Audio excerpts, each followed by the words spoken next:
সুপ্রিয় দর্শক, আসসালামু আলাইকুম। পাবলিক পার্লামেন্ট অনুষ্ঠানে আপনাদের সবাইকে স্বাগত জানাচ্ছি। আমি সিকান্দার রেমান। সমসাময়িক বিষয় নিয়ে আলোচনা করব। চারজন অতিথি আমাদের সঙ্গে এর মধ্যে যুক্ত হয়েছেন, স্টুডিও এসেছেন। আমি পরিচয় করিয়ে দিচ্ছি। আমার ডান দিকে রয়েছেন অবসরপ্রাপ্ত মেজর ডেল এইচ খান, সাংগঠনিক সম্পাদক ও মুখপাত্র, জনতার দল। এরপর রয়েছেন অধ্যাপক ডক্টর মাহবুবুল্লাহ, অর্থনীতিবিদ ও রাজনৈতিক বিশ্লেষক। আমার বাদিকে রয়েছেন ব্যারিস্টার আসাদুজ্জামান ফুয়াদ, সাধারণ সম্পাদক এবি পার্টি। সবশেষ রয়েছেন অ্যাডভোকেট হাসনাত কাইয়ুম, সভাপতি, রাষ্ট্র সংস্কার আন্দোলন। আপনার চারজনকে আজকের আলোচনায় স্বাগত জানাচ্ছি। আলোচনা শুরু করতে চাই ডেল এইচ খান আপনাকে দিয়ে। মানে আলোচনাটা যতটা মূল গণমাধ্যমে এসেছে তার চেয়ে কিন্তু সোশ্যাল মিডিয়া আমরা দেখতে পাচ্ছি। বিষয়টা কি? আপনি একজন সেনা কর্মকর্তা, সাবেক সেনা কর্মকর্তা, সাবেক আরেকজন সেনা কর্মকর্তা যার বিরুদ্ধে বেশ কিছু অভিযোগ, জিয়াউল আহসান, এবং তার অভিযোগগুলো যখন তদন্ত চলছে তখন তদন্তকারী কর্মকর্তাকে তিনি যেই ভাষায়, আমাদের গণমাধ্যমে সোশ্যাল মিডিয়ায় যেটা পাচ্ছি, যেই ভাষায় তিনি কথা বলছেন যে লিখে রাখো, আবার ফেরত আসবে, তোমাদেরকে দেখে নেওয়া হবে, একই ভাষায় আজকে আদালতে দেখলাম হাসানুল হক ইনু তিনি বলছেন বিচারক ও প্রশাসন কি করছে সেটা খাতায় লিখে রাখা হচ্ছে। অর্থাৎ এক ধরনের হুমকি, কিন্তু প্রকাশ্য হুমকি আমরা দেখতে পাচ্ছি। একইভাবে আমরা দেখতে পাচ্ছি গাজীপুরে মিছিল হচ্ছে, চট্টগ্রামে মিছিল হচ্ছে। সরকার কিন্তু এখন এই অবস্থায় সেনাবাহিনী মোতায়েন করছে। আসলে পরিস্থিতিকে ঘোলাটে কিনা? দুটো তো সম্পূর্ণ নর্থ অ্যান্ড সাউথ। আপনি যেটা একত্র করার চেষ্টা করলেন, আসলে পাবলিক পার্লামেন্টের মাননীয় স্পিকার, এটা কিন্তু মিলে নাই, দুটো আলাদা জিনিস। একটা হচ্ছে পরিবারতন্ত্র তো যায় নাই বাংলাদেশ থেকে, রাইট? সুতরাং ওনাদের লিখে রাখার তো মানে অথরিটি আছে। আজকে লিখে রাখবে কারণ তারা খুব ভালো মতোই জানে কালকে অপর পার্টি আসবে। আর এই লেখালেখির কারণে ধরেন যে এই যে প্রতিশোধের রাজনীতি, এটা চলবে। এটা তো আমরা চেঞ্জ করতে চাইছি বলে আমি ফুয়াদ ভাই, আমরা তো এই জন্যই রাস্তায় নামছি। আমরা তো রাজপুত্র চাই নেই কখনো, রাজকন্যা চাই না কখনো। আমরা চাই যে গণতান্ত্রিকভাবে যারা আসবে তারা আমাদের প্রতিনিধিত্ব করবে, তারা আমাদেরকে রাজনৈতিক নেতৃত্ব দিবে। ঠিক আছে, এবার আসি জিয়াউল আহসানের যে কেসটাতে আসছে। একটা মিলিটারি অফিসারকে আপনি যখন পুলিশিং শেখাবেন, সে ডিজাইনড হচ্ছে মাস কিলিংয়ের জন্য। তাকে যখন আপনি এই পুলিশিংয়ের ভিতরে ঢুকাইলেন, তখন তাকে যখন আপনি সুযোগ দিলেন যে কিলিং করতে হবে, তখন সে তার ব্রেন কাজে লাগাইছে কীভাবে প্ল্যান্ড হইতে কিল করা যায়। এবং তার প্রত্যেকটা মানে কিল মিলিটারি থিওরেম থেকে আপনি এটা ক্রস চেক করতে পারবেন। মিলিটারিতে দেখবেন সঞ্জু একটা কথা বলে গেছে, all war is based on deception. আর জিয়াউল আহসান যে কটা কিল করছে, প্রত্যেকটা কিলের মধ্যে মাস্কিং আছে। মানে যে ভিকটিম, সে যদি কখনো ছাড়াও পায়, তারপরেও কয়টা মামলায় তাকে ফেলা হবে এবং কয়ভাবে তাকে ঘোরানো হবে, তার ফ্যামিলিকে ডিসরাপ্ট করা হবে, এটা সে ডিজাইনটা করছে। এবং এই ডিজাইনের স্টেক হোল্ডার হচ্ছে প্রত্যেকটা এজেন্সি। এটা তো আইসোলেটেড মার্ডার না। ইনু সাহেবের কেস আলাদা, কারণ উনি অনেক ঘাটের পানি খাওয়া লোক। ঠিক আছে, উনি জানেন যে দিন শেষে বাংলাদেশের পলিটিশিয়ানটা পিছলায় বাইরে আসবে। ঠিক আছে, এবার আসি আওয়ামী লীগ প্রসঙ্গে। আপনি যেটা বললেন যে আর্মি ডিপ্লয় হলো কেন, এটা তো অ্যাবসলিউটলি অন্য জিনিস। ঠিক আছে, নিষিদ্ধ কার্যক্রম নিষিদ্ধ আওয়ামী লীগ, এখানে আসলে একটা অ্যাক্রোনিম তৈরি করা দরকার। কারণ শুধু আওয়ামী লীগ বলে দেখলাম সরাসরি বলে আবার বলেন, মানে নিষিদ্ধ কার্যক্রম নিষিদ্ধ আওয়ামী লীগ বলতে হবে। তো ওইটা বললাম আর কি। এরপর আওয়ামী লীগ মানে হচ্ছে ওইটা বোঝাবো আমি। তো আওয়ামী লীগ হঠাৎ করে কি এমন করছে, সরকারের কাছে কি ইন্টেল আছে, এইটা আসলে আমার কাছে জানা নাই। ধরেন সরকারের কাছে এই ধরনের তথ্য যারা পায় তারা তো এক ধরনের এগ্রিমেন্টে থাকে, আমি এই এগ্রিমেন্টে নাই। সো আমার ওই ধারণা নাই। বাট ইনএড টু সিভিল পাওয়ারে মিলিটারি ডিপ্লয় করার ক্ষমতা সব সরকারের আছে। এই যে আমাদের ইন্টারিম গভর্নমেন্ট ছিল, পুরো 1.5 বছর তো তারা পুলিশ বাদ দিয়ে আর্মির ঘাড়ের উপরে ভোট দিয়ে চালাইলো। এখন এই যে ধরেন মাঠে এখন আর্মি নামানো হইল এবং আওয়ামী লীগের কার্যক্রমের কারণে মনে করেন যেটা হয়েছে বলে ধারণা করা হচ্ছে, এবং সরকারের কাছে নিশ্চিত কোনো ইন্টেল আছে যে নাশকতার কোনো আশঙ্কা আছে। আমরা অত্যন্ত খুশি যে আজকের ভূমিকম্পের কারণ আওয়ামী লীগের উপরে যে চাপায়া দেয় নাই বিএনপি, এটা তো ধরেন আলহামদুলিল্লাহ বলবো আমরা। আওয়ামী লীগ থাকলে কিন্তু বিএনপির উপরে দিত যে নাড়াচাড়া করছে কিছু একটা। ঠিক আছে, এই জায়গাতে এসে যেটা আমাদের মনে রাখতে হবে সেটা হচ্ছে, ধরেন আওয়ামী লীগ এবং বিএনপি কিন্তু একই খুঁড়ে মাথা মুন্ডানো দুটো দল, এবং তারাই কিন্তু ওই যে একবার আসে একবার যায়, এই সিস্টেমে চলতেছে। একই প্লেবুক ফলো করে এবং তাদের অ্যাকশন এবং রিয়াকশন জাস্ট একই রকম। এখন ওরা যেটা করার চেষ্টা করতেছে, আমার কাছে মনে হয় পলিটিক্সকে তারা ফোর্স দ্বারা মানে সাপ্রেস করার চেষ্টা করতেছে। আওয়ামী লীগের একটা পলিটিক্যাল হিস্ট্রি আছে এই দেশে। আওয়ামী লীগের একটা লিডারশিপ বাঞ্চ একসাথে করাপ্টেড হয়ে গেছে, ইন্ডিয়ার কাছে বিক্রি হয়ে গেছে, শেখ হাসিনার লেন্দুবদর্জি 2 হইতে যাচ্ছিল, বাংলাদেশ সিকিম 2 কেস হতে যাচ্ছিল। ওই জায়গা থেকে ছাত্ররা মনে করেন যে ফিরায় নিয়ে আসছে, কিন্তু আওয়ামী লীগের ইডিওলজি এখনো সম্ভবত ওই পর্যায়ে পৌঁছায় নাই যে তাকে আন্ডারগ্রাউন্ড দল হইতে হবে এখনই, রাইট? আর দ্বিতীয় যে প্রসঙ্গ সেটা হচ্ছে শেখ হাসিনা থেকে শুরু করে আওয়ামী লীগের স্ট্রং লিডারশিপ যারা আছে তারা সবাই তো এখন দিল্লিতে, কলকাতায়, they are working as a pure asset of India, right? এখন পলিটিক্স তো ধরেন আমি জুম্মায় কেবল শুরু করলাম, যারা পুরাতন পলিটিশিয়ান আছে তারা খুব ভালো মতো জানে একটা সংগঠন চালাইতে হইলে, সংগঠনটা দাঁড় করাইতে হইলে, মাঠে লোক আনতে হইলে অন গ্রাউন্ডে নেতা থাকা লাগে, এটা ফোনে হয় না, ঠিক আছে? এইটা পৃথিবীর ইতিহাসে আমরা একটা টিম দেখছিলাম যে ফোনে তো আমরা বিগত 17 বছর দেখেছি, তো ফোনে স্কাইপে হয়তো। জি, আপনি মাননীয় প্রধানমন্ত্রীর কথা বলছেন তো, তো উনি তো সফলভাবে করছে, এটা একটাই রেকর্ড, ঠিক আছে? এখন আল্লাহ তো পবিত্র কোরআনে বলছে আমি যাকে ইচ্ছা তাকে রাজত্ব দিব, যাকে ইচ্ছা তাকে আমি পথের ফকির বানায় ফেলবো।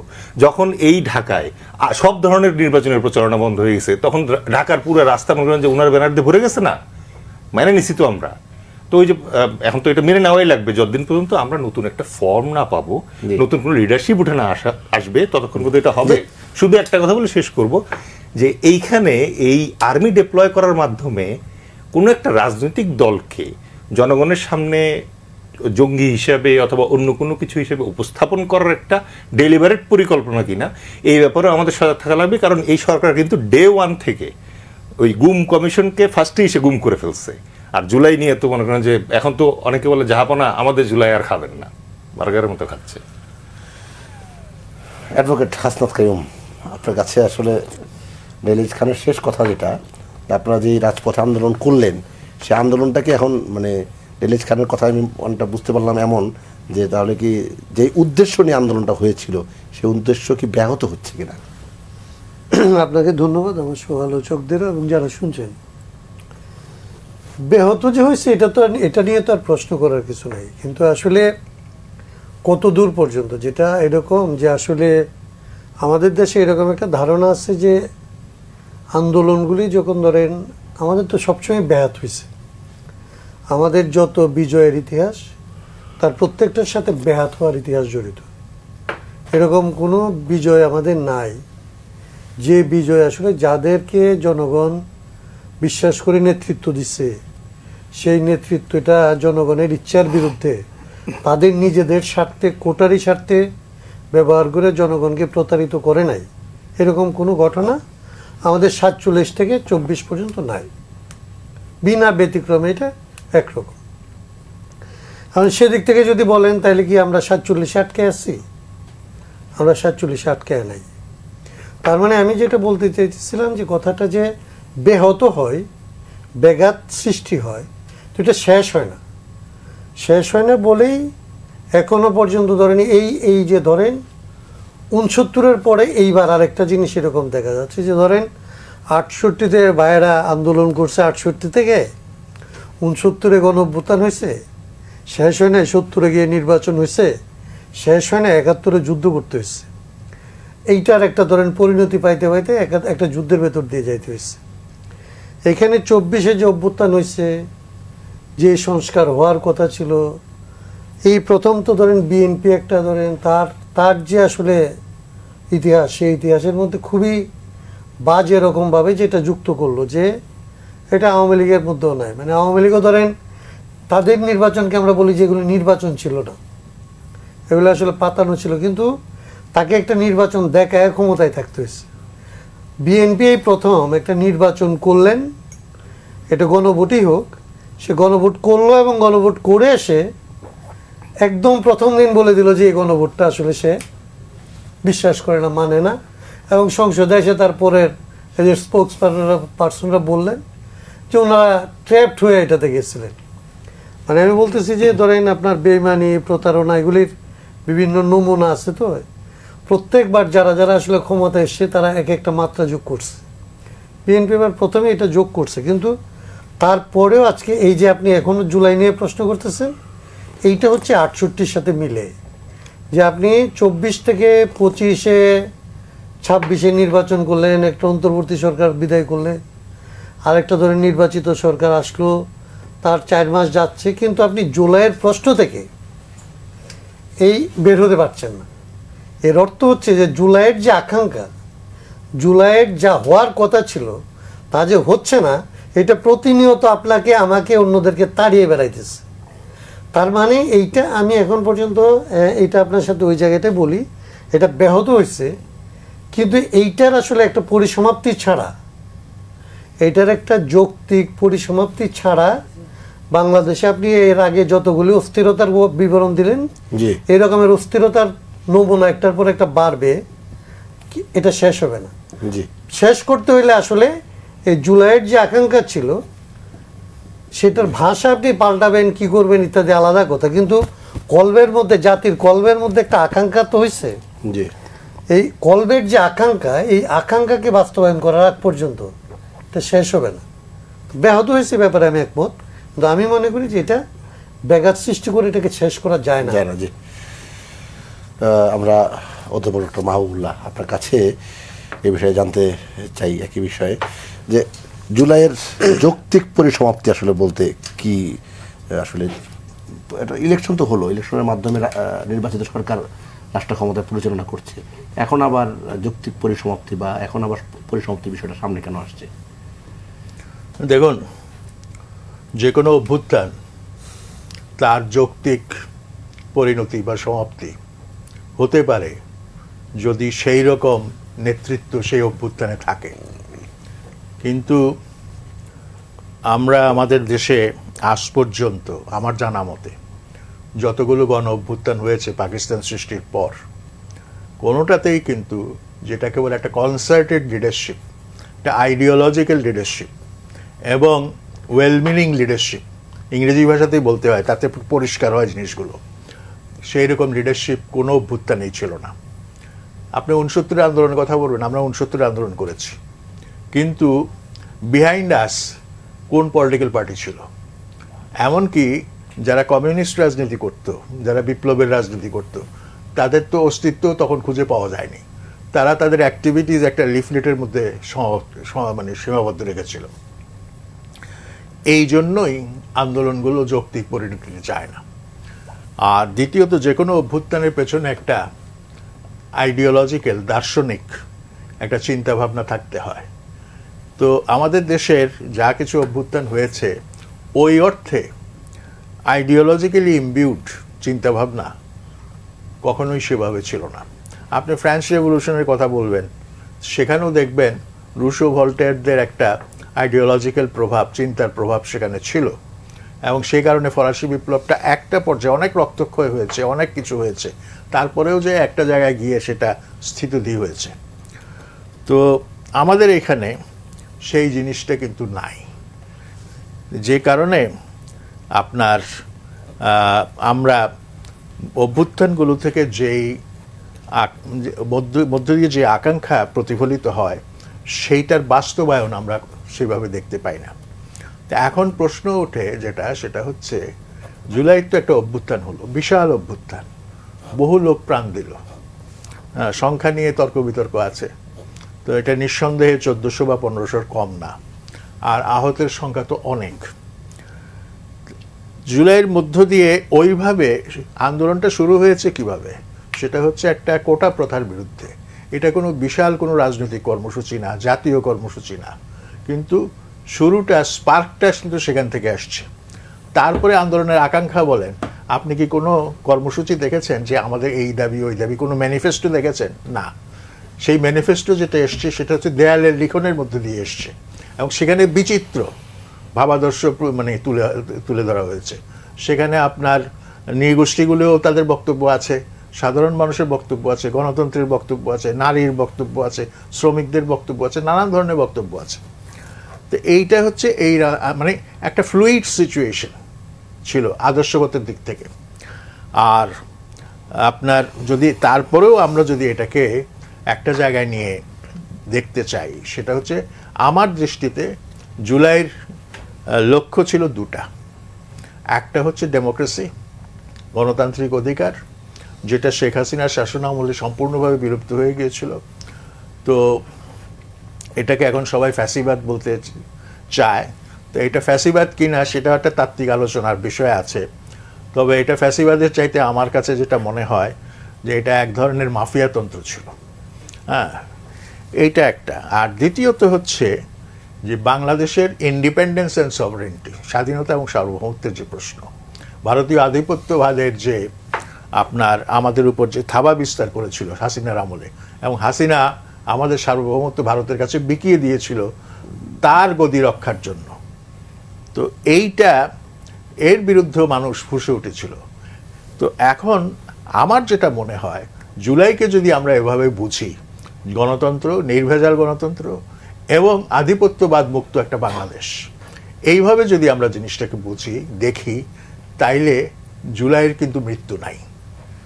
আমরা একথা ও কথা বলে নানান ব্যাখ্যা দেওয়ার চেষ্টা করব, কিন্তু বটম লাইনটা হচ্ছে, শেষ কথাটা হচ্ছে, জুলাইয়ের মৃত্যু নাই। যে জুলাই আমাদেরকে গণতন্ত্রের চেতনা দিয়েছে এবং ফ্যাসিবাদ থেকে আমাদেরকে মুক্তি দিয়েছে, আর আমাদের স্বাধীনতা সার্বভৌমত্বের প্রশ্নে আমাদেরকে আবার সজাগ করেছে। আমরা বারবার কিন্তু সজাগ হই, কিন্তু আবার ভুলে যাই।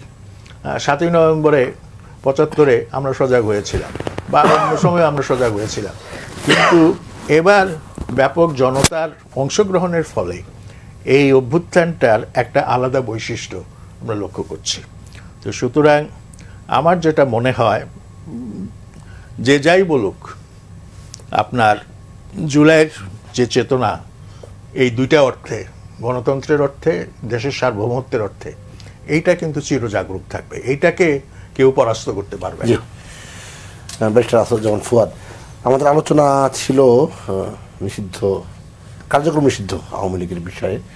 তো আলোচনার এই পর্যায়ে আসছে যে আদর্শিক বিষয়টা যেহেতু আসছে আপনার কাছে, এটা একবার যেহেতু আপনি একেবারে রাজপথ থেকে আন্দোলনটা করেছেন, আপনার কি কোনো নির্দিষ্ট এজেন্ডা বা নির্দিষ্ট মানে আদর্শ বা এই হবে আন্দোলনে আমরা যদি বিজয়ী হই, এটা এদিকে যাবে, সেটি কোনো লক্ষ্য ছিল কিনা?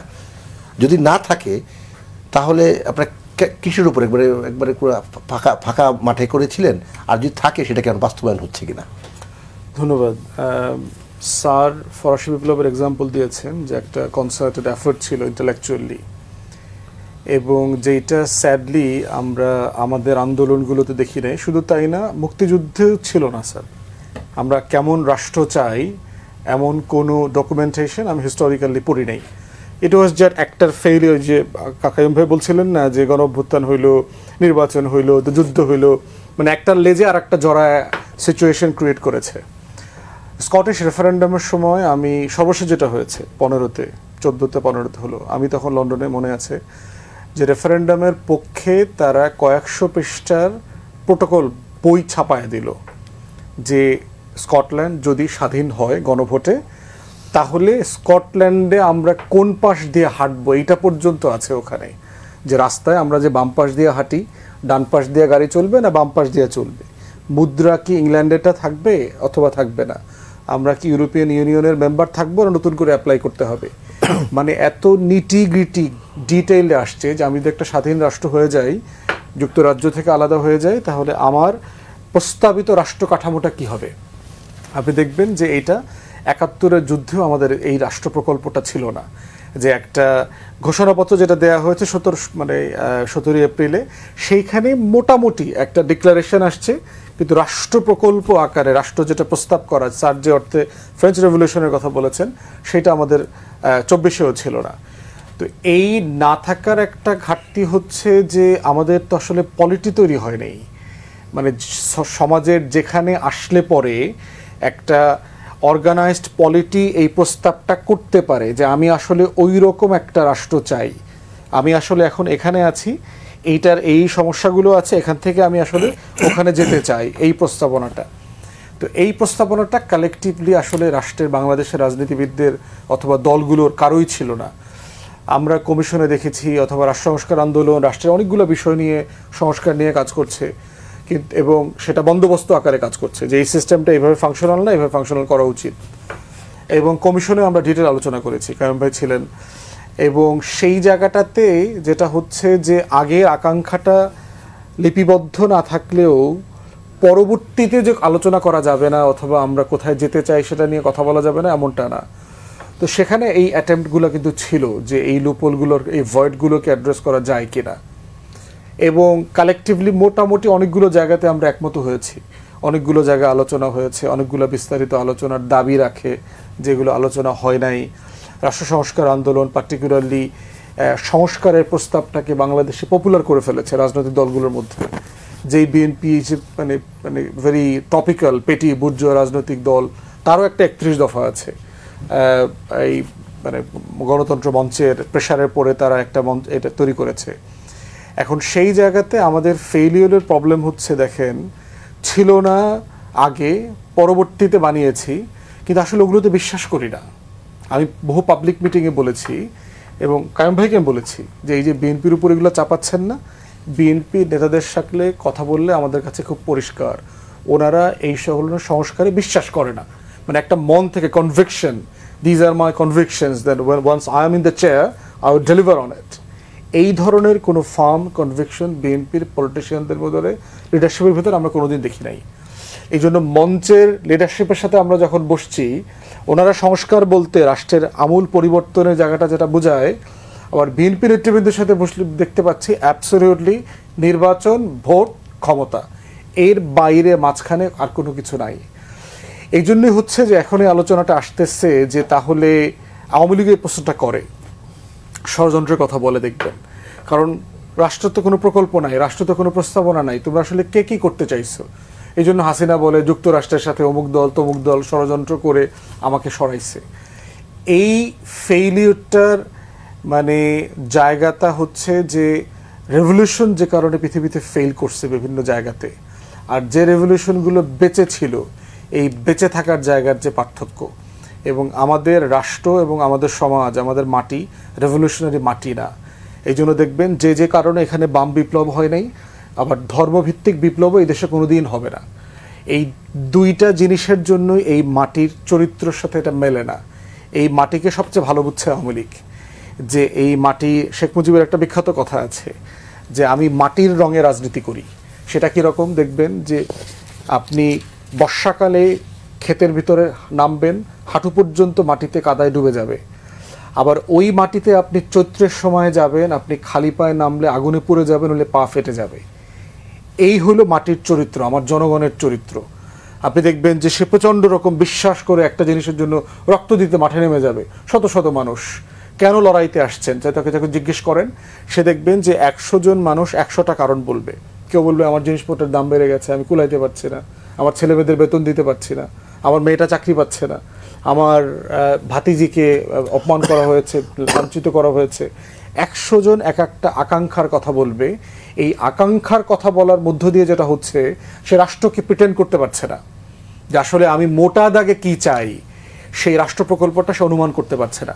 এবং এইটাই হচ্ছে ক্রাইসিস অফ পলিটি, যে একটা রাজনৈতিক কমিউনিটি আকারে গড়ে উঠবার যে সংকট, এইটা আমার মাটির এখনো হয়ে ওঠে নাই।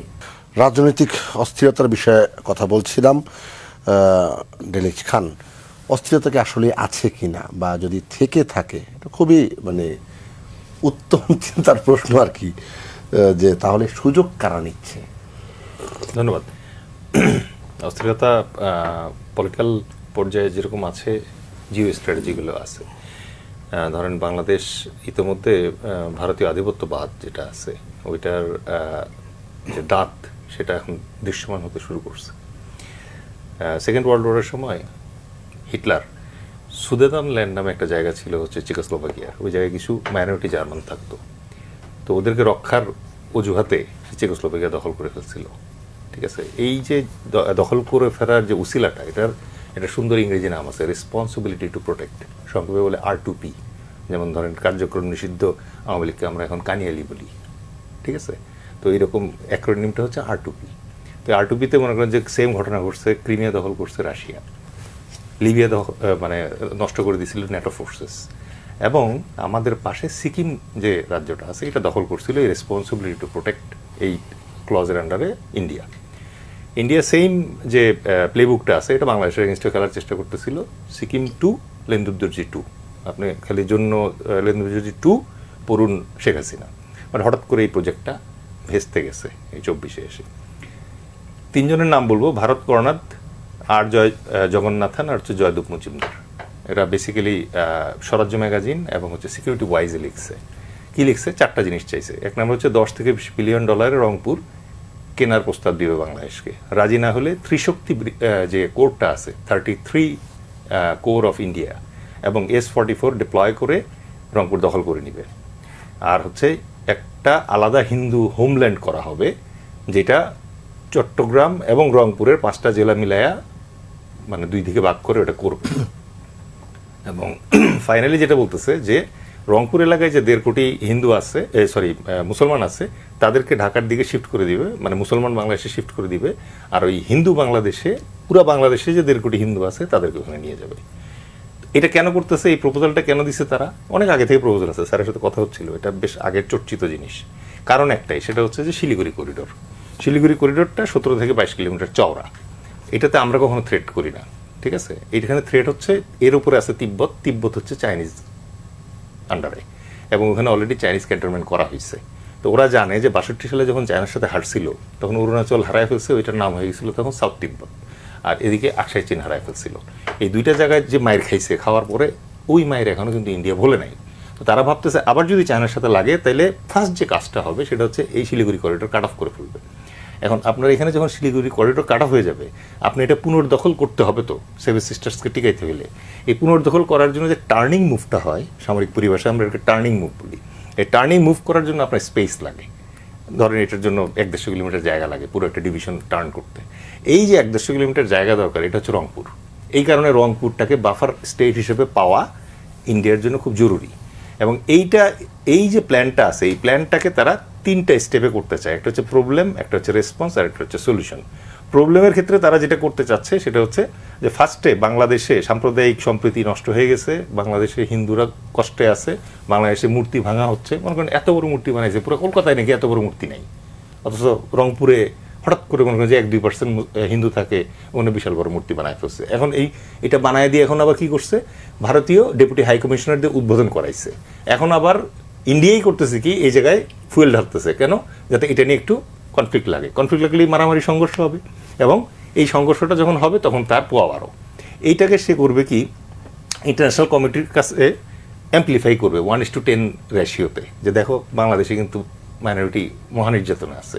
মাইনরিটি যখনই নির্যাতনে আছে, তখনই ওই যে আমি 4টা গল্প বললাম, R2P, রেসপন্সিবিলিটি টু প্রোটেক্ট, ওই ক্লজে জাতিসংঘের কাছে সে পারমিশন চাইবে যে আমাকে অনুমতি দাও, আমি হিন্দুদেরকে বাঁচাই এখানে।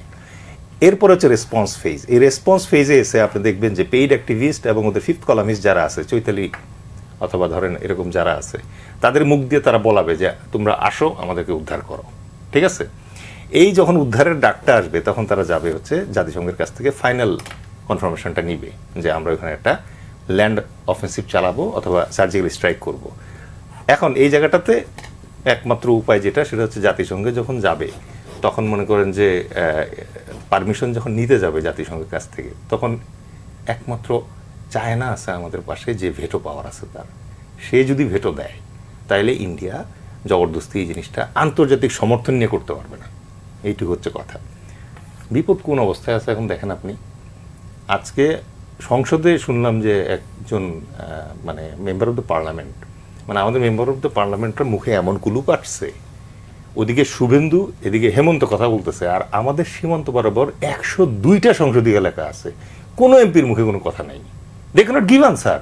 মানে পলিটিক্যাল একটা রেটোরিক্যাল আনসার আপনি পলিটিশিয়ান দিয়ে হবেন না, আপনি সেটা করতেছেন না। আপনি বিজেপিকে সামনে নিয়ে আসতেছেন, বিজেপি প্রেস কনফারেন্স করে।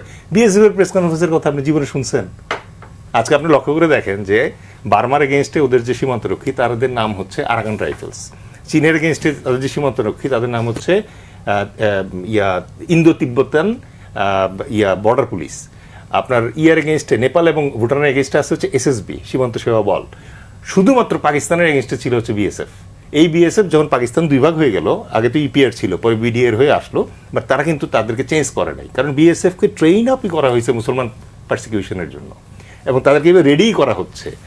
আমাদের পলিটিশিয়ানরা এই পুশিন নিয়ে দেখলাম যে তাদের কোনো গা নাই, অ্যাজ ইফ তারা এটা বুঝতেছে না। 2 নম্বর হচ্ছে, আপনি চিন্তা করে দেখেন, পাকিস্তান বর্ডারে যে বিএসএফ থাকে, তাদের এগেনস্টে থাকে হচ্ছে মানে পাকিস্তান রেঞ্জার্স, আমাদের যেরকম বিজিবি থাকে। পাকিস্তান রেঞ্জার্সের পুরো ওয়েবসাইটে আপনি সার্চ করে দেখেন, not a single case of killing in the border. আর বাংলাদেশে বিএসএফকে বলে দেওয়া আছে শুট অ্যাট সাইট, মানে দেখা মাত্র গুলি করতে পারবা, এবং অলরেডি 1200-র বেশি লোক মারছে, এবং গত মাসে লাস্ট মারা গেছে খাদেম লালমনিরহাটে। এখন এই অবস্থায় আপনি দেখেন যে এই যে বিএসএফ, যে শুভেন্দু এবং মানে হেমন্তের একটা মানে যন্ত্র হয়ে দাঁড়াইছে, যে যারা এই পারসিকিউশনটা করতেছে, পুশিংটা করতেছে, তাদের এগেনস্টে কি সরকার স্যাংশন চাইছে? বাহিনীকে স্যাংশন দেওয়া যায় না? দেয়া গেছে তো, আমাদের দেশেও দু একটা বাহিনী আছে স্যাংশন পাইছে। তো এই জিনিসগুলোই তো করতেছি না আমরা। জি, হাসান কারিম, এই আলোচনা থেকে আসলে রাষ্ট্রের করণীয়টা আমি আসলে আপনার কাছ থেকে একটু জানতে চাচ্ছিলাম। না, প্রথমত তো ধরেন রাষ্ট্র নিজে, যে যখন আপনি কোনো একটা জিনিসকে রাষ্ট্র বলেন, তার মানে তো হচ্ছে তার কতগুলি শর্তের মধ্যে দিয়ে তো তার এক্সিস্ট করে কীভাবে এক্সিস্ট করে, হচ্ছে যে আরেকটা রাষ্ট্রের বিপরীতে সে আসলে এক্সিস্ট করে। একটা আপনার পার্শ্ববর্তী বর্ডারে আরেকটা রাষ্ট্র থাকে, আপনার সীমানা থাকে, এই সীমানা যদি আপনার না থাকে তাহলে তো আপনি রাষ্ট্র না। তাহলে আপনার সীমানা প্রোটেক্ট করার জন্য আপনার এমনিতে আর্মি আছে, স্ট্যান্ডিং আর্মি আছে, তার তো কোনো কাজ নাই। সে কেবল একটা নির্দিষ্ট সময়ের জন্য আপনি তাকে প্রস্তুত করেন। পলাশিতে 35,000 আর্মি ছিল। কিন্তু আপনি যে বাই যেটার কথা বললো, যে বর্ডারে যাদেরকে আমরা রাখি, এ তো প্রতিনিয়ত প্রতি মুহূর্তে আসলে তার ডিউটিতে থাকে। তার প্রতিনিয়ত এবং প্রতি মুহূর্তের কাজ হচ্ছে তার সীমান্তের প্রহরাটা ওইরকম রাখা। কিন্তু রাষ্ট্রের দেখবেন যে এই ক্ষেত্রে সমস্ত পলিটিক্যাল পার্টি থাকে না কিছু প্রশ্নে আপনার কোথাও কোথাও ভিন্নমত আছে। বাংলাদেশে যদি আজকে একটা পলিটিক্যাল পার্টিগুলিকে সরকার ডাকে যে আপনারা এই যে বর্ডার কিলিং হচ্ছে, এইটার ব্যাপারে আমরা একটা স্ট্যান্ড নিতে চাই আপনাদের সবার সাথে মিলে, আপনার কি মনে হয় যে কোনো একটা পার্টি বলবে যে না, এটা আমরা চাই না? তার মানে রাষ্ট্রকে যদি আসলে রাষ্ট্র আর আমাদের এখানে সরকারের মধ্যে পার্থক্য আসলে নাই, এখন পর্যন্ত নাই, এটা করতে পারলে ভালো হইতো। তাহলে যে সরকার আসলে রাষ্ট্রের জায়গাটা আছে, সে যদি এটা অনুধাবন করে, ভাই যেটা বললো যে এবারের অভ্যুত্থানের একটা জায়গা ছিল হচ্ছে আপনার একটা ডেমোক্রেসি, আরেকটা ছিল আপনার আধিপত্যবাদকে মোকাবেলা করা। এবং আমরা দেখছি ইউনূস সরকার তার যখন আসলে ক্রাইসিসে পড়ছে, যখন সে মনে করছে এই জিনিসটা কিন্তু সে ঘটাইছে, যে আপনার সবাইকে ডাইকে সে দেখানোর চেষ্টা করছে যে দেখো আমরা কিন্তু ইউনাইটেড। তা আজকে বাংলাদেশে যদি শুভেন্দু এই ঘটনা ঘটায়, তাহলে অ্যাটলিস্ট আপনি সমস্ত লোকের সাথে কথা বলবেন, আপনারা নিজেরা কথা বলবেন। বর্ডারে যারা আসলে আপনাদের দুই দলেই যারা আসলে ধরেন এখানে দুইটা দল, এবার কি বলে যে সরকারি দল এবং বিরোধী দলে যারা আছে, তাদের মধ্যে কে আসলে ভারত বিরোধিতার চ্যাম্পিয়ন, এটা নিয়ে তো প্রতিযোগিতা আছে। এখানে তো আওয়ামী লীগ নাই।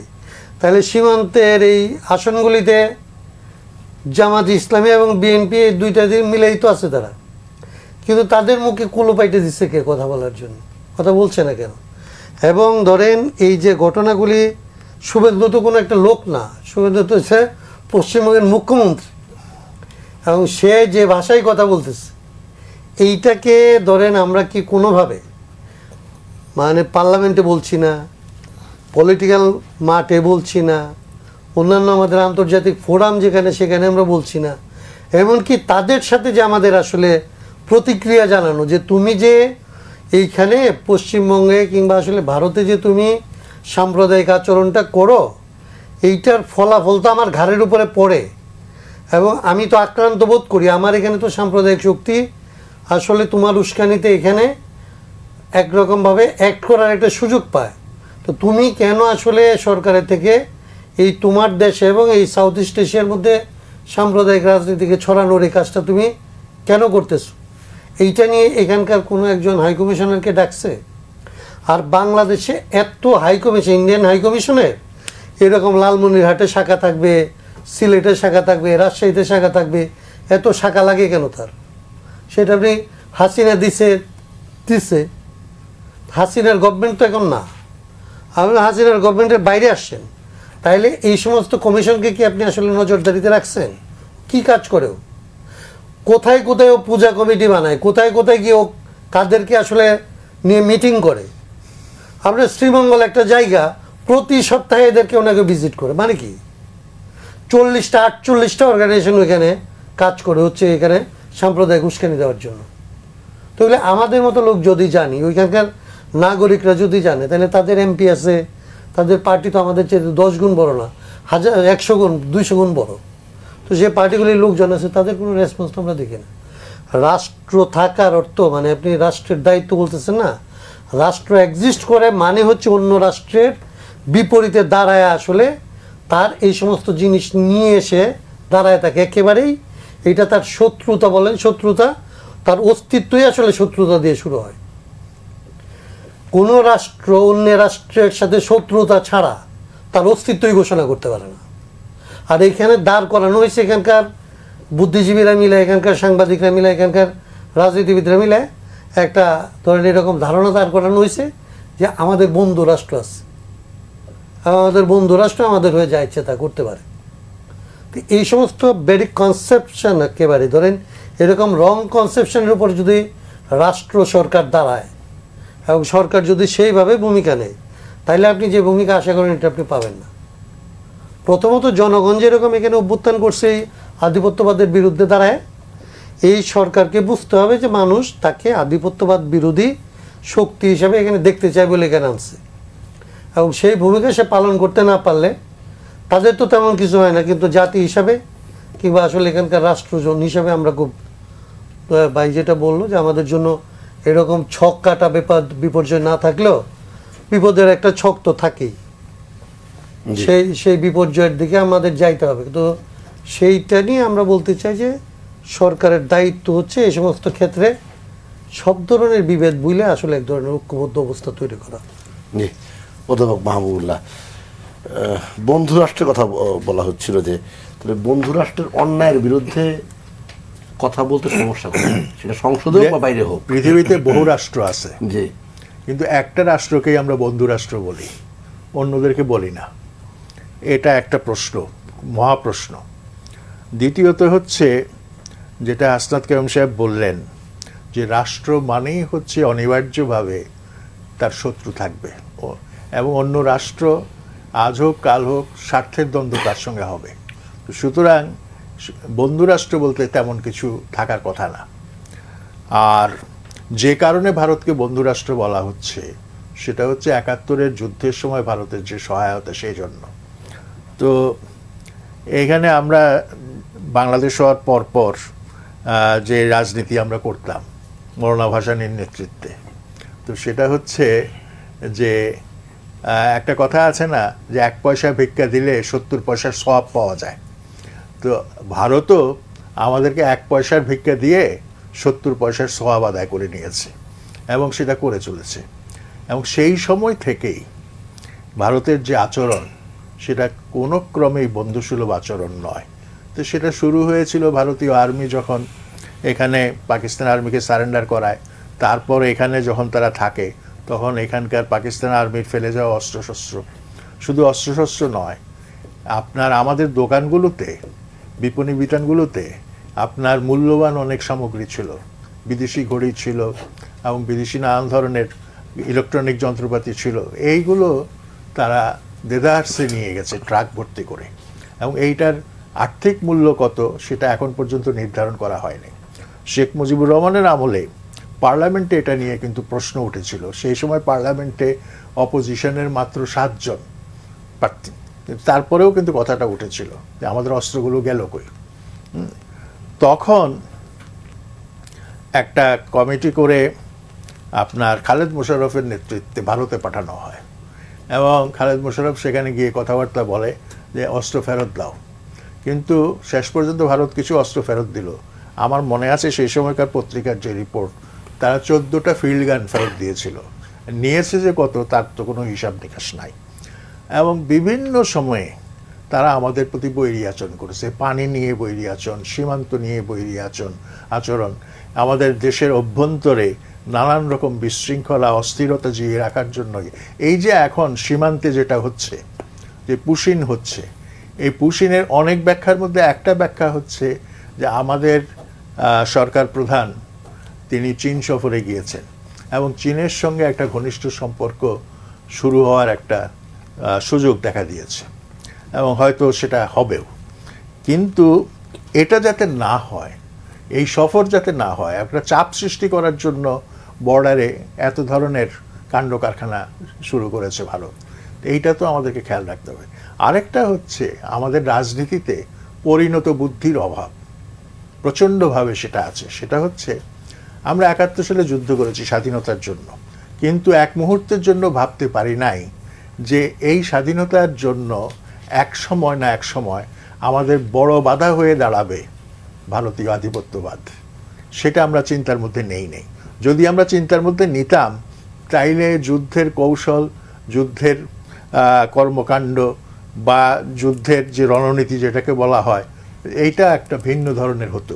কিন্তু সেটা হয় নাই আমাদের লিডারশিপের দূরদৃষ্টির অভাবে, এবং এই দূরদৃষ্টির অভাব অনেকের পক্ষ থেকেই ছিল, অনেক দলের পক্ষ থেকেই ছিল, এইটা নিঃসন্দেহে বলা যায়। তো আজকে যেটা দেলেজ খান বললেন, এটা ভয়াবহ ষড়যন্ত্রের মুখে এখন বাংলাদেশ, এবং ভারত এমন একটা রাষ্ট্র যারা চেষ্টা করবে তাদের সেই ষড়যন্ত্র বাস্তবায়নের জন্য, এবং 47 সালের পরের থেকেই কিন্তু তারা একের পর এক নানা ব্লু প্রিন্ট তারা কার্যকর করে চলে যাচ্ছে। তো এই অবস্থাতে আমরা যদি চুপ করে বসে থাকি সেটা সঠিক হবে না, এবং এই যে ষড়যন্ত্র চলছে এইটার সম্পর্কে ব্যাপক জনগণকে সাবধান করা উচিত, সচেতন করা উচিত। এবং জনগণই হচ্ছে আমাদের মতো ছোট দেশের জন্য, আমরা শুধু আর্মি দিয়ে এই দেশের অস্তিত্ব রক্ষা করতে পারবো না। অস্তিত্ব রক্ষা করার জন্য ইস্পাত কঠিন জনঐক্য, রাজনৈতিক ঐক্য প্রয়োজন, এবং রাজনৈতিক সচেতনতা প্রয়োজন। এবং এই দায়িত্বটা পালন করতে হবে সিটিং গভর্নমেন্টকে, যে গভর্নমেন্ট বসে আছে সেই গভর্নমেন্টকে এটা পালন করতে হবে। এখানে কথা উঠেছে যে এই সরকারের তো দায়িত্ব হচ্ছে এই সব সমস্যাগুলো নিয়ে, ঘটনাগুলো নিয়ে সমস্ত রাজনৈতিক দলের একটা সম্মেলন ডাকা বা সভা ডাকা, এবং সেখান থেকে একটা সমর্থন নেওয়া এবং একটা ম্যান্ডেট নেওয়া, যেটার উপর ভিত্তি করে আপনি জনগণকে ঐক্যবদ্ধ হওয়ার ডাক দেবেন, এবং ভারতকেও মোকাবেলা করার যে শক্তি এবং যে সাহস, যে দৃঢ়তা, সেই দৃঢ়তা নিয়ে আপনি দাঁড়াবেন। তো এইটা হচ্ছে যে সমস্যাটাকে শুধুমাত্র মানে অস্ত্রের শক্তিতে মোকাবেলা করার চিন্তা না করে জনতার শক্তিতে মোকাবেলা করার চিন্তা ভাবনাটা আমাদেরকে করতে হবে। এবং বাংলাদেশে আজ পর্যন্ত যা কিছু হয়েছে প্রধানত জনতার শক্তিতেই হয়েছে। অস্ত্রের শক্তি কাজ করেছে কখনো কখনো, 71 সালে কাজ করেছে, করে নাই তা না, কিন্তু তারপরেও প্রধান শক্তি ছিল কিন্তু জনগণের শক্তি। এই জনগণের শক্তির উপর আমাদেরকে নির্ভর করতে হবে। কাজেই আমরা আমাদের দেশকে যদি রক্ষা করতে চাই, বাঁচাতে চাই বিভিন্ন ষড়যন্ত্র এবং চক্রান্তের মধ্য থেকে, তাহলে আমাদেরকে অবশ্যই এসব ব্যাপারে সচেতনতা সৃষ্টি করার আর কোনো বিকল্প আমাদের মধ্যে নাই। আর এই যে আর্মি নামানোর কথাটা যেটা এসছে, সেটার ব্যাপারে এক লাইনে আমি যেটা বলতে পারি, আমাদের পুলিশ বাহিনী বিধ্বস্ত, এদের মনোবল বলতে কিছু নাই। এদেরকে দিয়ে রাজনৈতিক কোনো কর্মসূচি মোকাবেলা করার চিন্তা করাটা আসলে খুব নয়। সেই জন্যই হয়তো সেনাবাহিনীর সহযোগিতা প্রয়োজন হচ্ছে, কিন্তু চিরকাল তো আর সেনাবাহিনীর সহযোগিতার উপর নির্ভরশীল থাকা যাবে না। পুলিশ বাহিনীরও একটা রূপান্তর প্রয়োজন আছে, এবং সেখানে নিউ ব্লাড ইনফিউজ করার একটা প্রয়োজন আছে, নতুন রক্ত সঞ্চালন করার একটা প্রয়োজন আছে, এবং সেই দিকে তাদের প্রশিক্ষণ এবং তাদের পুনর্গঠন এগুলো দরকার। জি, ব্যারিস্টার আসাদুজ্জামান ফুয়াদ, আমরা একবারে স্পেসিফিক 2-3টা বিষয়। একটা হচ্ছে যে আমরা মানে কতটুক মানে পর্যন্ত যাব, সীমানাটা কোথায় হবে? এই যে বর্ডার কিলিংয়ের কথা বলছি, কিংবা পানির ন্যায্য হিসেবে কথা বলছি, কিংবা অভ্যন্তরীণ নানা ধরনের গোলযোগে ভারতের নানা ষড়যন্ত্রের কথা আপনারা বলছেন, কিন্তু এটাও তো মাথায় রাখতে হবে যাদের সঙ্গে আমাদের স্বার্থ সংশ্লিষ্ট বেশ কিছু বিষয় আছে। এখন যে এর মধ্যে আলোচনায় এসেছে, মাহবুবুল্লাহ বলছিলেন যে প্রধানমন্ত্রীর মালয়েশিয়া থেকে এখন তিনি চীনে আছেন, চীন সফর শুরু হয়ে গেছেন। তো এই যে তিস্তা মহাপরিকল্পনার কথা বলা হচ্ছে সেখানে হবে, তো এই বছরের শেষেই তো ডিসেম্বরে 30 বছর মেয়াদি যে গঙ্গা চুক্তি, সেটার মেয়াদও শেষ হচ্ছে। তো আমাদের মানে কথা বলার জায়গাটা কোনটা হবে, কোন জায়গা থেকে শুরু হবে? প্রথমত হচ্ছে যে দেখবেন যে ভারতকে আমাদের দেশে আমরা 2টা পয়েন্ট থেকে ডিল করি। একটা হচ্ছে তোষণ, অ্যাপিসমেন্ট, মানে তোষণ ফর্মুলায় যারা বিশ্বাস করেন তারা দেখবেন প্রচণ্ড নত জানু। এই যে দেখবেন যে হাই কমিশনার ডেজিগনেটেড আসার পরে তার প্রেস কনফারেন্সে এক দালাল সাংবাদিক, আপনাদের সহকর্মী কোনো একজন এসে বলছে যে আপনারা তো দাদা বড় দেশ, আমাদেরকে দেখে শুনে রাখবেন। তো এই দালালির জায়গা থেকে ধরেন আওয়ামী লীগ জাতীয় পার্টি দেখে নতজানু জায়গা থেকে। দ্বিতীয়ত জায়গা হচ্ছে ভারতকে দেখে হচ্ছে বিদ্বেষের জায়গা থেকে, হেট্রেড। না, মানে আপনি- আউটরাইট। আপনি একটু মাঝখানে আপনাকে বলছি, আপনি সাংবাদিকের কথা বললেন তো, রাজনীতিবিদরা বলে আচ্ছা, আচ্ছা, এই যে আচ্ছা, আওয়ামী লীগের কথা না বললাম। না না, আওয়ামী লীগ না, গতকালকে দিন পার হয়ে গেছে, গতকালকে সংসদে বলেছেন একজন সংসদ সদস্য, স্বামী স্ত্রীর ডিভোর্স হতে পারে কিন্তু ভারতের সঙ্গে সম্ভব নয়, গতকালকে বলেছে রাজনীতিবিদ, মানে আপনারাই বলেছেন। আচ্ছা, তাহলে আর দ্বিতীয় জায়গা হচ্ছে হেট্রেড, বিদ্বেষের জায়গা থেকে, যে শুধু ভারত ব্যাশিং করার জায়গা থেকে। ভারতকে পলিটিক্যালি ডিল করবার, পলিটিক্সটা স্যার যেটা কারেক্টলি বলেছেন যে পরিণত রাজনীতি, যেটা আর কি, যে ম্যাচিউরলি ভারতকে ডিল করবার জায়গাতে আমরা কোনো বক্তব্য আসলে দেখি না এই জায়গাটাতে। একটা পক্ষ আছে যে প্রচণ্ড দালালি করবে, এই একই রকম, এর ভিতরে গণমাধ্যম আছে, রাজনীতিবিদ আছে, শিল্প সাহিত্য, এই পুরো ব্লক আছে। আরেকটা বিষয় হচ্ছে আউটরাইট ফতোয়ার ভাষায় শুধু কথা বলবে, মাইরা ফেলো, কাইটা ফেলো, ছাইটা ফেলো, এগুলো বলবে টলবে, কিন্তু কোনো পলিসি এঙ্গেজমেন্ট নাই। আমরা ভারতটাকে আসলে যতটুকু এই দুইটা ফ্রেম থেকে দেখি, ভারতকে আসলে ফ্যাক্টস অনুযায়ী বুঝি কম।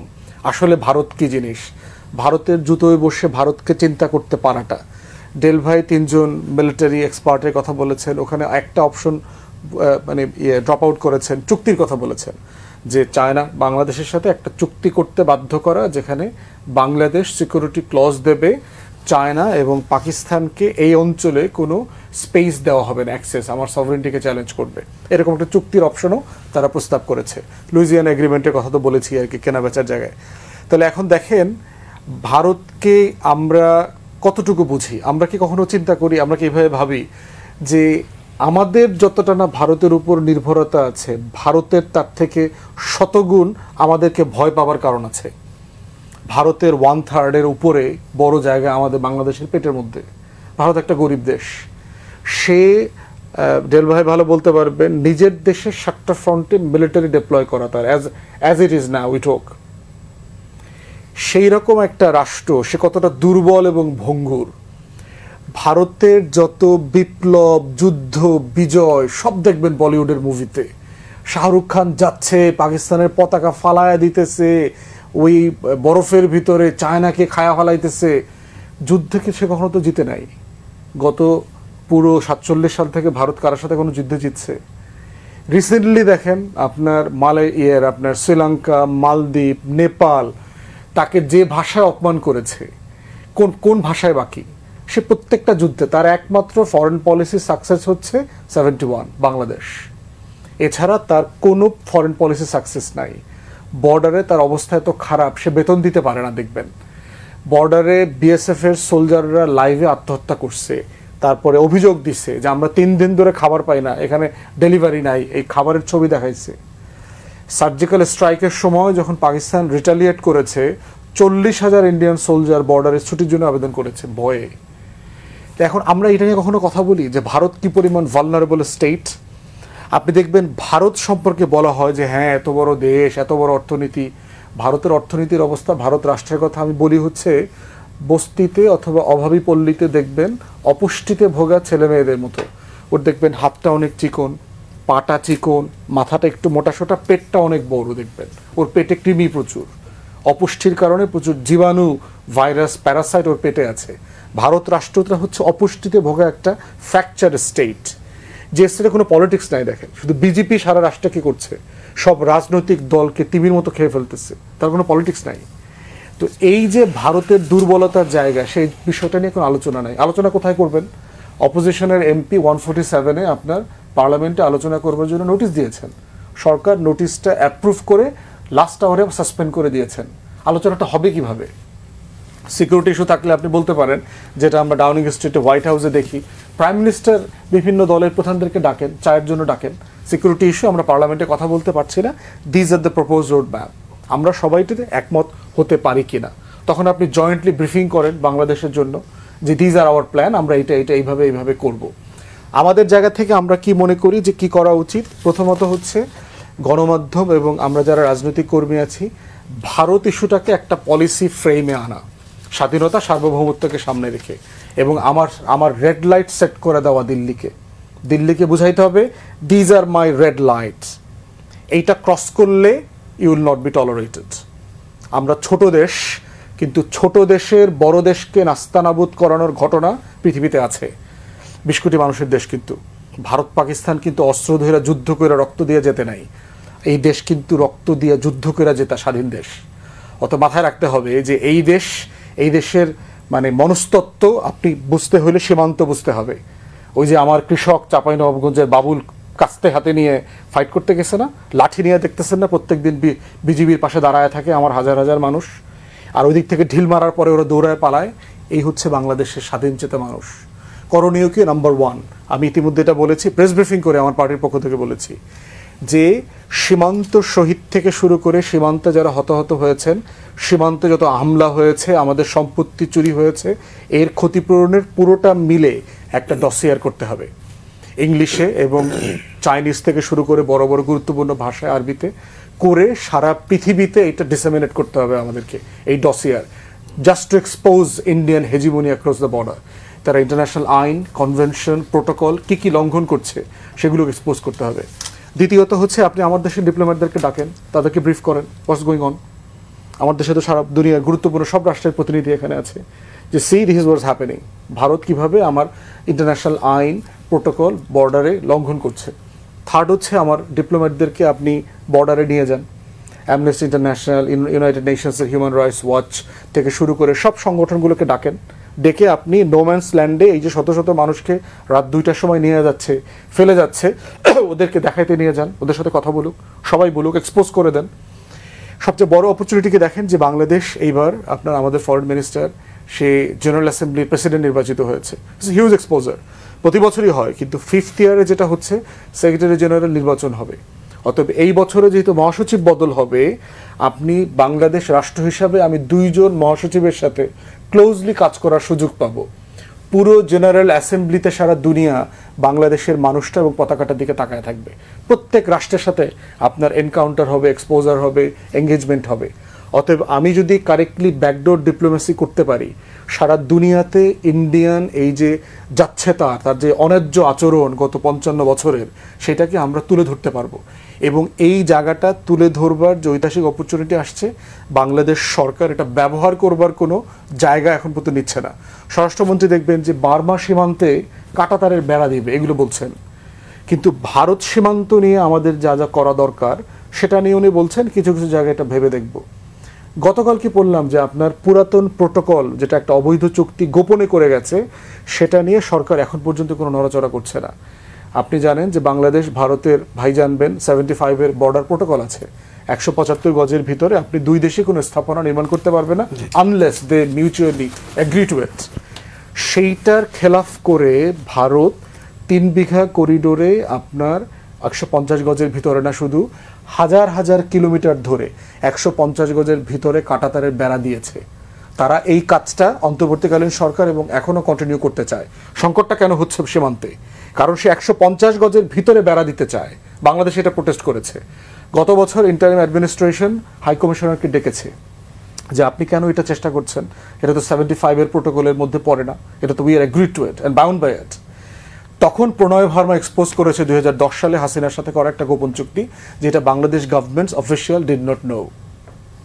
মানে একটা রাষ্ট্রের সভরেন্টি হাসিনা আওয়ামী লীগ কীভাবে বিক্রি করে দিয়ে গেছে, যে 75-এর বর্ডার প্রোটোকল যেটা ইন্টারন্যাশনাল কনভেনশন মোতাবেক কারেক্ট প্রোটোকল, সেইটার খেলাফ করে ভারতকে 150 গজের ভিতরে স্থাপনা নির্মাণ করতে দিয়েছে, যেটা লালমনিরহাটে আঙ্গুরপোতা তারপরে দহগ্রাম অঞ্চলে ভারত সেটা করেছে। এবং হাইকমিশন তখন বলেছে আমরা তো এটা করেছি। অনলি দেন বাংলাদেশ সরকার জানতে পারলো যে হাসিনা 2010 সালে এরকম একটা চুক্তি করেছে, এবং তখন এটা বাতিল করবার জন্য অন্তর্বর্তীকালীন সরকার ভারতকে চিঠি লিখেছে। They never bothered to reply to it. তাহলে আমাদেরকে এই বিষয়গুলো নিয়ে জনগণের কাছে যেতে হবে, বলতে হবে, বুঝাতে হবে।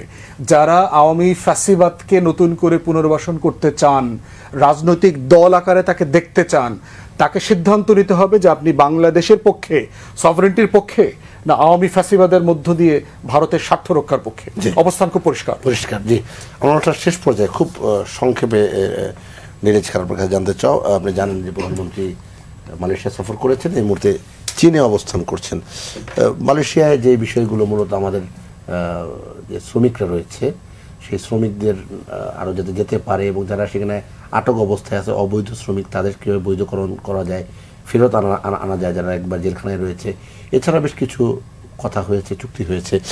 চীনের যে বিষয়টা আমি মূলত আপনাদের কাছে জানতে চাইব, সেখানে প্রেসিডেন্টের সঙ্গে প্রধানমন্ত্রীর সঙ্গে বৈঠক হবে এবং তিস্তা মহাপরিকল্পনা এবং বিনিয়োগ সহ সামরিক সহযোগিতার বিষয়টি সামনে কিন্তু আসবে।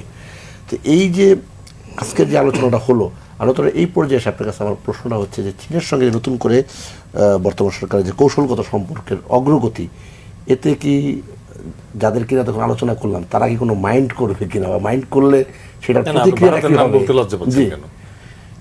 জি ভারত আচ্ছা যাই হোক, মানে ভারত মাইন্ড করবে কিনা, মানে ভারত তো মাইন্ড করবেই, কারণ ভারত তো আসলে চায় না যে মানে ভারতের যে 3 দিক থেকে ঘিরে রাখছে ওই রাষ্ট্রটাতে, স্পেশালি চীন যে তার আর্ক রাইভাল রাইট নাও, মানে চীন তারে রাইভাল ভাবে কিনা এটা নিয়ে সন্দেহ আছে, বাট সে ভাবে যে চীন তার রাইভাল, তো সেই জায়গা থেকে তারা মাইন্ড করতে পারে। বাট এখানে যে জিনিসটা মাথায় রাখা দরকার, সময় যেহেতু খুব স্বল্প, আমি জানি না কয় মিনিট, বাট যেটা মাথায় রাখতে হবে যে অফকোর্স চীনের ফ্রেন্ডশিপ আপনার লাগবে। ইভেন হাদিসেও বলা আছে যে জ্ঞান অর্জনের জন্য চীনে যাও, মানে কাকতালীয়ভাবে মিলে যাচ্ছে, কারণ হঠাৎ করে চীন is really leading in technology in every aspect. এখন ওই জায়গাটাতে এসে চীনের ফ্রেন্ডশিপটা আপনার লাগবে এই কারণে, কারণ চাণক্য বা কৌটিল্য সূত্র অনুযায়ী আমেরিকা কিন্তু অনেক দূরবর্তী মিত্র, তার কাছে আরএনজি সেক্টরের সাপোর্টটা আপনার লাগবে অফকোর্স।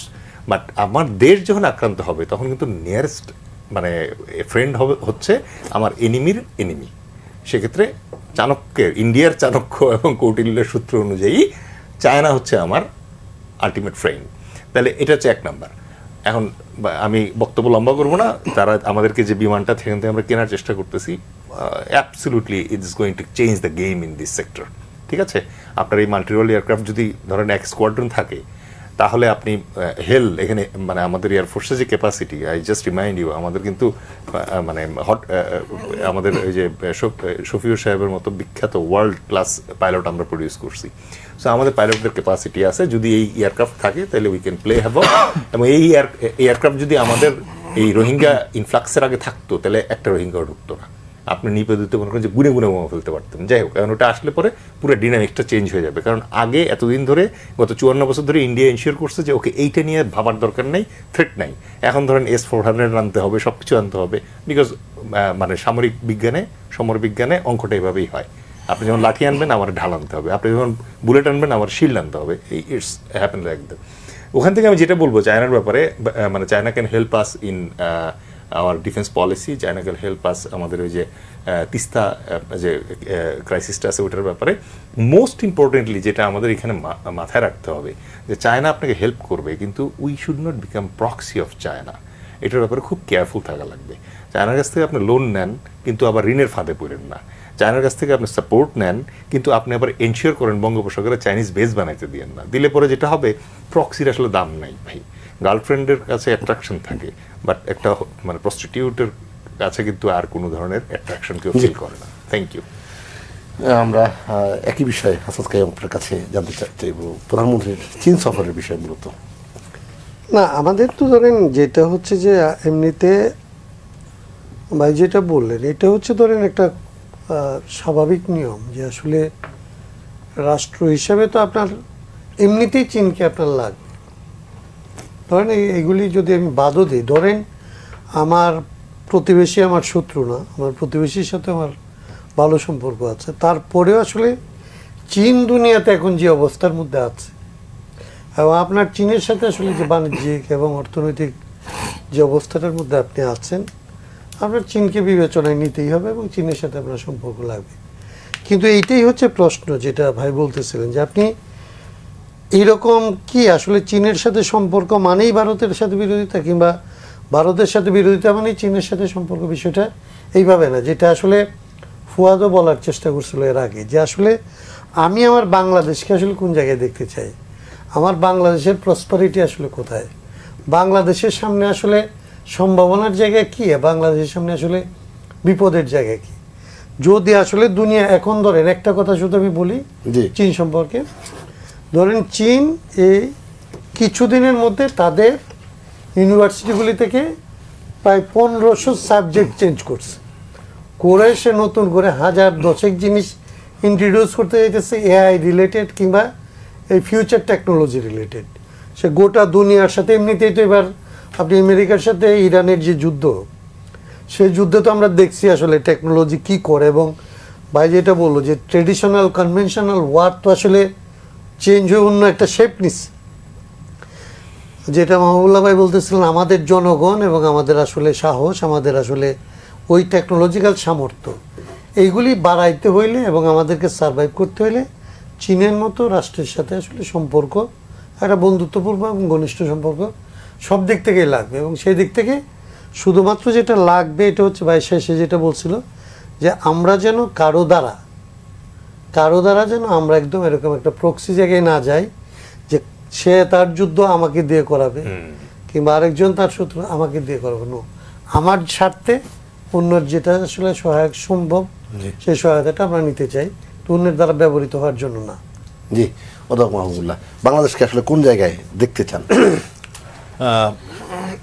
আন্তর্জাতিক সম্পর্কের ক্ষেত্রে বাংলাদেশ দুটো রাষ্ট্রের সঙ্গে সুসম্পর্ক বজায় রাখা উচিত এই মুহূর্তে। একটা হচ্ছে চীন, আরেকটা হচ্ছে মার্কিন যুক্তরাষ্ট্র। এবং অনেকের ধারণা আছে যে মার্কিন যুক্তরাষ্ট্রের সঙ্গে সম্পর্ক ভালো করতে গেলে চীন হয়তো বিরক্ত হবে। পরিস্থিতি কিন্তু সেরকম নয়। পাকিস্তান আপনি জানেন যে চীনে গত এক বছরে লাস্ট কাউন্ট হচ্ছে 26 জন head of the state and head of the government চীন ভিজিট করেছে। এবং চীন তার কূটনৈতিক সম্পর্ক, বন্ধুত্বের সম্পর্ক, ইরেসপেক্টিভ অফ ইডিওলজি, স্টেট আপনার পলিসি, আপনার বহু রাষ্ট্রের সঙ্গে তারা সুসম্পর্ক তৈরি করছে। পাশ্চাত্যের বহু দেশের সঙ্গে তার সুসম্পর্ক তৈরি হয়ে গেছে। তারপর সেন্ট্রাল এশিয়ার বহু দেশের সঙ্গে তার সুসম্পর্ক হয়েছে। এমনকি ভারত মহাসাগরীয় যে দ্বীপ রাষ্ট্র যেগুলো আছে সেগুলোর সঙ্গে সুসম্পর্ক হচ্ছে। এবং অনেকে বলে, ওয়েস্টার্ন মানে যারা থিঙ্কার তারা বলে যে চায়না একটা সিভিলাইজেশনাল স্টেট, এবং আগামী দিনের পৃথিবী সিভিলাইজেশনের ইতিহাসই হচ্ছে একটা সিভিলাইজেশন রাইজ করে আবার একটা পর্যায়ে এসে ডিক্লাইন হয়। হ্যাঁ, এইটা সিভিলাইজেশনের ধর্ম। একসময় ব্রিটিশ পাওয়ার খুব, যেটা সূর্য অস্ত যেত না, কিন্তু সেই ব্রিটিশ পাওয়ার কিন্তু এখন আর নাই।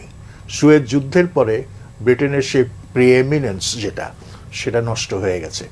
সুতরাং আজকের এই মুহূর্তে, এই একবিংশ শতাব্দীতে চীনের যে উত্থান, যে বাস্তবতা, সেটাকে আমাদের বুঝতে হবে এবং সেই বাস্তবতাকেই আমাদের কাজে লাগাতে হবে। তবে সুসম্পর্কের ভিত্তিতে এবং যেটাকে বলা হয় অন ইকুয়াল ফুটিং, মানে সমসম্পর্কের ভিত্তিতে সেটা করতে হবে। এইটা একটা দিক। আরেকটা হচ্ছে ভারত সম্পর্কে এত ভয় পাওয়ার কি আছে? ভয় পাওয়ার আমি কিছু দেখি না। আপনারা নিশ্চয়ই বারাক ওবামার বক্তব্য জানেন। বারাক ওবামা বলেছে যেই দেশে কাস্টিজম এবং ধর্মীয় বিদ্বেষ এত বেশি, সেই দেশ এক থাকতে পারে না, টুকরো টুকরো হয়ে যাবে। আমেরিকার একজন সাবেক প্রেসিডেন্ট ভারত সম্পর্কে এই মন্তব্য করেছে এবং তাদের এই মন্তব্য আমেরিকার অনেক চিন্তাভাবনার মধ্যেই যেটাকে বলা যায় সীমাবদ্ধতা আছে। কিন্তু আমার মনে হয় ভারত সম্পর্কে আমেরিকার যে আন্ডারস্ট্যান্ডিং, ওবামার যে আন্ডারস্ট্যান্ডিং, সেই আন্ডারস্ট্যান্ডিংটা বেশ সলিড একটা আন্ডারস্ট্যান্ডিং। এবং আমরা ভারতকে ফেস করতে গেলে আমরা ছোট রাষ্ট্র মনে করে ভয় পাওয়ার কিছু নাই, কারণ ভারতের অভ্যন্তরীণ দুর্বলতা অনেক আছে। আরেকটা জিনিস মনে রাখার দরকার, সেটা হচ্ছে ভারত এককভাবে বাংলাদেশ দখল করতে পারে না। দখল করতে গেলে বাংলাদেশে 8 গুণ সামরিক শক্তি নিয়ে তাকে ঝাঁপিয়ে পড়তে হবে। আমি জানি না আমি ঠিক কথা বলছি কিনা, এবং সেইটাও তার পক্ষে করা সম্ভব না, কারণ এই 8 গুণ শক্তি সংগ্রহ করা সহজ না। তাকে চীন সীমান্ত পাহারা দিতে হবে, তাকে পাকিস্তান সীমান্ত পাহারা দিতে হবে, তাকে ভারত মহাসাগর পাহারা দিতে হবে। এইসব করে আমার দেশ দখল করা, আমার জেলা দখল করা এত সহজ ব্যাপার না। কিন্তু সেই সঙ্গে সঙ্গে আমরা আমাদের যে পররাষ্ট্রনীতি অনুসরণ করব, সেই পররাষ্ট্রনীতিতে কিন্তু সামরিক বাহিনীর একটা বিরাট ভূমিকা আছে। একটা শক্তিশালী সামরিক বাহিনী যদি না থাকে, I cannot pursue an independent foreign policy, sovereign foreign policy আমি অনুসরণ করতে পারি না। সেই জন্য আমাদেরকে কিছু ত্যাগ স্বীকার করে হলেও সামরিক বাহিনীকে অস্ত্রশস্ত্রে, মডার্ন ইকুইপমেন্টসে, টেকনোলজিতে সুসজ্জিত করা প্রয়োজন। সঙ্গে সঙ্গে আমাদের শিক্ষা ব্যবস্থারও একটা আমূল পরিবর্তন দরকার, যেই শিক্ষা ব্যবস্থা আমাদেরকে এই বৈরী পরিবেশের মধ্যে টিকে থাকতে সাহায্য করবে, প্রেরণা যোগাবে, সাহস যোগাবে এবং আমাদেরকে সক্ষম করে তুলবে আমাদের ভবিষ্যৎ প্রজন্মকে। জি, অনুষ্ঠান শেষ করবো ব্যারিস্টার আসাদুজ্জামান ফুয়াদ আপনাকে দিয়ে, যেটি ডক্টর মাহবুবুল্লাহ শেষ যে বাক্যটি বলছিলেন যে মানসিকতার পরিবর্তন, সেটা একবারে ছোটবেলা থেকে, শিক্ষা থেকে শুরু করে সামরিক প্রশিক্ষণ সব জায়গায়, যেটা মানে মানসিকতার পরিবর্তন, যে আমার দেশপ্রেম, আমার বাংলাদেশ, আমার সব কিছু, এই বিষয়গুলো একেবারে ধরে ধরে করার জন্য রাজনীতিবিদদের দায় কতটুকু আছে? বাংলাদেশে তো আসলে রাজনীতিবিদ আছে কয়জন সেটা এখন কোশ্চেনেবল। দেশপ্রেমিক ব্র্যাকেটে শুধু দেশপ্রেমিক হইলে তো হবে না, আপনার দেশপ্রেমিক বলদ হইলে তো লাভ হবে না।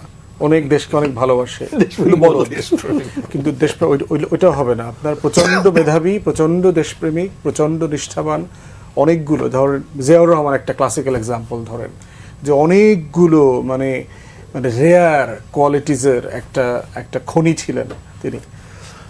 বাট শুরুটা যেটা হবে তর্কটার সাথে এঙ্গেজ করা, মানে আমরা যেটা হয়েছে যে এই রাষ্ট্রটাকে কোনোদিন আমরা চায়ের দোকানে নেই, আমাদের সংবিধানটা একটা আউট অফ টাচ, একটা চাপিয়ে দেওয়া সংবিধান। আমাদের মুক্তির লড়াইটা দেখবেন এখনো আমাদের বিশাল সংখ্যক মুরব্বীরা ৭১-কে গন্ডগোলের বছর বলে, দেখবেন সংগ্রামের বছর বলে। তাহলে ৭১-এর বক্তব্যটা পরিষ্কার না। এইটা করতে গিয়ে যেটা হয়েছে যে আওয়ামী বয়ানটা চাপিয়ে দিতে গিয়ে হয়েছে আমরা একটা মিস্টার বিন স্টাইলের রাষ্ট্র বানাইছি। আপনি দেখবেন আমাদের আওয়ামী লীগ গল্পটা শুরু করে ৫২ সাল থেকে। এর আগে আপনার আর কোনো রাষ্ট্র নাই, আপনার ইতিহাস নাই, আপনার সভ্যতা নাই, আপনার শত শত বছরের লড়াই নাই। আপনি যে এই দুনিয়ার সবচেয়ে ধনী অঞ্চল ছিলেন 16th সেঞ্চুরিতে, 17th সেঞ্চুরিতে, 18th সেঞ্চুরিতে, সেই গল্পটা নাই। অতএব there is a nothing to be proud of. একটা জাতিসত্তার ভিতরে কখন তরুণরা প্রাইড ফিল করে? যখন আপনি জানবেন যে 1600-এ 1700-এ আপনি গ্লোবাল জিডিপির 17%, 13%, 14% প্রডিউস করতেন। এখন আমেরিকা কতটুকু করে? আপনার এই একই রেশিও করে। তাহলে আজকে আমেরিকা গ্লোবাল জিডিপির ধরেন 18%, 19% প্রডিউস করে, চায়না এরকম 17%, 18% প্রডিউস করে গ্লোবাল জিডিপির। তো আমার এই বেঙ্গল কত ছোট সাইজে, আপনি যদি আমেরিকা এবং চায়নার সাথে কম্পেয়ার করেন, আমার সাইজ তো অনেক ছোট, একটু বড় এখনকার থেকে, আসাম, ত্রিপুরা, উড়িষ্যা, বিহার এগুলো মিলায়, তারপর তাদের থেকে অনেক ছোট। সেই রকম একটা সময় প্রযুক্তি ছিল না, এআই ছিল না, কম্পিউটার ছিল না, ব্যাংকের মতো ফ্রড ছিল না। ওইসব ফাইন্যান্সিয়াল ফ্রড যদি ক্যাপিটালিস্ট সিস্টেমের বাদ দেন, সেই হিসাবে আমরা এখনও ধনী রাষ্ট্র হিস্টোরিক্যালি। তাহলে সেই গল্পটাকে আমরা কোনোদিন বলেছি যে আমার এই যে শামসুদ্দিন ইলিয়াস শাহ, আমার যে সুলতানি আমল, এই যে টাকায় ৮ মণ ধান পাওয়া যাইতো, শুধু কি এটা পাওয়া যাইতো? শুধু কি আমার আর্টিজান, আমার মসলিন, আমার জামদানি, আমার ক্রাফটসম্যান, আপনার ইউরোপের বড় বড় রাজা বাদশাদের ছেলে মেয়েদের বিয়ের গহনা অর্ডার করা হইতো বেঙ্গল থেকে, যে আমার মুসলিনের বিয়ের ওয়েডিং ড্রেস আসতে হবে, 3 বছর, 4 বছর, 6 মাস, 8 মাস আগে অর্ডার করে রাখা হইতো। ইন্ডিয়ান স্পাইস, আমার এখান থেকে মশলা যাবে, সেই মশলা দিয়ে ইটালিতে, রোমে, তারপরে ভ্যানিসে বিয়ের আয়োজন হবে। সেই গল্পগুলোকে আমরা কখনো আমাদের তরুণদেরকে শিখাইছি, বলছি? আমার যুদ্ধের লড়াই, শুধু ইন্ডিয়ান ওশেন না, আটলান্টিক প্যাসিফিকে যত যুদ্ধ জাহাজ ছিল সব Bengal made. We are so brilliant ship মেকিংয়ে। যদিও আজকে ঘুরায় ব্যাকডোর দিয়ে আবার জাহাজ ভাঙা বানানোর শিল্প আমার দেশে ঘুরে আসছে, আবার গার্মেন্টস আবার মসলিনের ব্যাকডোর দিয়ে, জামদানের ব্যাকডোর দিয়ে ঘুরে আসছে। আমরা কোনোদিন বলেছি? আমাদের কাছে সবসময় বলা হয়েছে যে বাংলা ভাষার কবি সাহিত্য সব শুরু হয়েছে রবীন্দ্রনাথ ঠাকুর দিয়ে। আমার 16th সেঞ্চুরিতে কবি সাহিত্যিকরা ছিল না? বাংলা ভাষার জনক কারা ছিল? বাঙালি মুসলমান শাসকরাই তো ছিল। সেই মুসলমান শাসককে আপনার ভিলেন, খলনায়ক বানানো হয়েছে ন্যারেটিভ দিয়ে, যে এরা হচ্ছে কিছুই ছিল না, আমার কোনো ইতিহাস নাই। বঙ্কিমরা লিখে গেছে আমার কোনো ইতিহাস নাই, বাঙালি মুসলমানের ইতিহাস লিখিতে হইবে। এবং এই বয়ান মানে মিসগাইডেড বামপন্থীরা, আওয়ামী লীগ, জাতীয় পার্টি মিলে আমাদের উপর চাপিয়ে দিয়েছে। অতএব এই টোটাল বয়ানের ফ্রেম থেকে আমাদেরকে বের হইতে হবে। স্বাধীন চেতা বিষয়টা হচ্ছে একটা মনস্তাত্ত্বিক ব্যাপার। আপনি যখন মনে করবেন আপনি ফ্রি, আপনি ফ্রি। আপনি যখন মনে করবেন আপনি স্বাধীন, আপনি স্বাধীন। আপনি যখন মনে করবেন আপনি কাউকে ভয় পাচ্ছেন না, পাচ্ছেন না, বুক দিয়ে আপনি গুলির সামনে দাঁড়ায় যাবেন আবু সাইদের মতো। অতএব সেইটা হচ্ছে আমার লড়াই তরুণদেরকে সাথে নিয়ে। অধ্যাপক মাহবুবুল্লাহ, মেজর ডেলিজ খান, অ্যাডভোকেট হাসনাত কাইম এবং ব্যারিস্টার আসাদুজ্জামান ফুয়াদ, চারজনকেই প্রাণবন্ত আলোচনার জন্য ধন্যবাদ জানাচ্ছি, কৃতজ্ঞতা জানাচ্ছি। সুপ্রিয় দর্শক, আপনারা যারা পাবলিক পার্লামেন্ট দেখছিলেন, আপনাদেরকে ধন্যবাদ ও কৃতজ্ঞতা জানিয়ে আজকের অনুষ্ঠান এখানে শেষ করছি। সবাই ভালো থাকবেন, সুস্থ থাকবেন। আল্লাহ হাফেজ।